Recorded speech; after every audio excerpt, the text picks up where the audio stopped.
According to the Quran, any sexual intercourse between unmarried men and women is punishable with 100 lashes. That makes prostitution against Sharia law, and yet they subscribe to it under a different name. Can you elaborate? First and foremost, I would like to point out to our listeners the following facts. 1. That in the Arabic language of Muhammad's time, the word nikah meant having sex, the sexual act, whether in the manner of rape or marriage. 2. The word muta' is derived from tamattu', that is, to obtain pleasure from. Hence, the expression nikah al-mut'a is pleasurable sex, whether legal or illegal.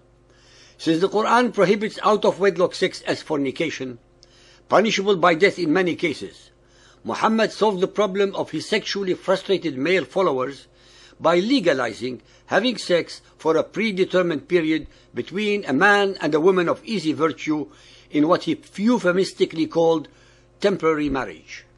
The word mut'a was more commonly used than other terms for temporary marriage during and after the lifetime of Muhammad. Both its proponents and opponents prefer this word and its derivatives.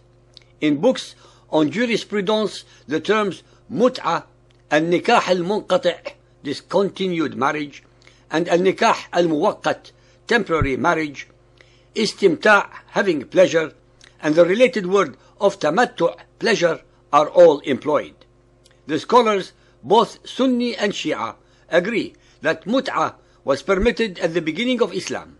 However, they disagree as to the reasons it was permitted. In the chapter titled Women, Al-Nisa, after listing those women to whom marriage is forbidden, the Quran states as follows. Al-Nisa 4.24. Lawful for you is what is beyond all that you may seek, using your wealth in wedlock and not in license. So those of them whom you enjoy, give them their appropriate wages. It is no fault in you in mutually agreeing after fulfillment of the wage. Allah is all-knowing, all-wise. All Shia scholars and many Sunni scholars hold that this verse, especially the words, such women as you enjoy, istamta'tum, refers to the permissibility of muta'. The Shia present several other arguments to prove this point. This particular verse was allegedly revealed towards the beginning of Muhammad's stay in Medina. By the revelation of this verse, the temporary marriage became a legal custom in Medina and was looked upon as one kind of marriage and was referred to by the term istamta'a, the same word employed in the Quranic verse, even though the literal meaning of the word is to seek benefit or to take enjoyment. Hence, the meaning of the Quranic verse must be understood in terms of the conventional usage of the time. For, as is well known in the science of Quranic commentary and Islamic jurisprudence, the Quran follows the conventional usage of the people in all edicts and legal prescriptions. If someone wants to understand a word in the Quran in other than the conventional meaning of the time, he must supply a very strong reason for doing so.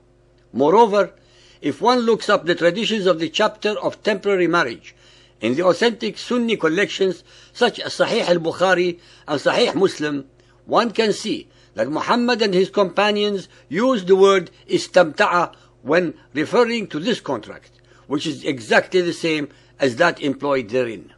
Some Sunnis argue that sexual intercourse is forbidden except with one's wife or a slave by reason of the verse Al-Mu'minun 23.14. Prosperous are the believers who guard their private parts, save from their wives and what their right hands own. According to Aisha, Muhammad's wife, and others, mut'a is forbidden and abrogated in the Quran, where Allah says, who guard their private parts. Sahih al-Bukhari Hadith 7.17, narrated by Jabir bin Abdullah.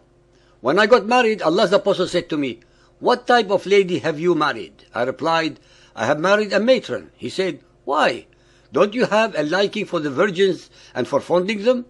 Jabir also said, Allah's Apostle said, "Why didn't you marry a young girl so that you might play with her and she with you?" Sahih Bukhari 7.50, narrated by Ali bin Abi Talib.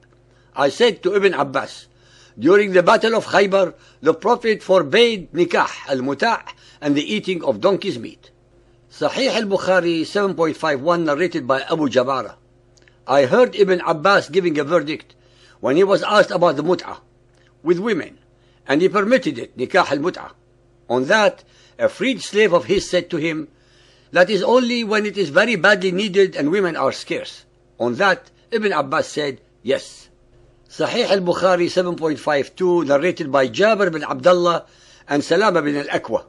While we were in an army, Allah's Apostle came to us and said, you have been allowed to do the mut'ah marriage, so do it. Salama bin al-Aqwa said, Allah's Apostle said, if a man and a woman agree to marry temporarily, their marriage should last for 3 nights. And if they like to continue, they can do so. And if they want to separate, they can do so. I do not know whether that was only for us or for all of the people in general. Abu Abdullah al-Bukhari said, Ali made it clear that the Prophet said, the mut'ah marriage has been cancelled, made unlawful. Ladies and gentlemen, believers and unbelievers, contrary to all of the above contortions of logic, as well as the different and contradictory interpretations of a few verses of the Quran and the bending to suit of morality, nikah al-mut'ah is actually a legalized and sanctified form of prostitution, since in reality it has the following characteristics. 1. A mutually agreed fee between the woman and the client. 2. A mutually agreed period of time. 3. No witnesses are needed to the agreement. 4. The woman is not a wife and has no legal financial claims on the man, accepting her agreed fee. 5. If she gets pregnant, the man takes the child away from her. 6. She has no right to inheritance. 7. He can break the agreement before the consented time.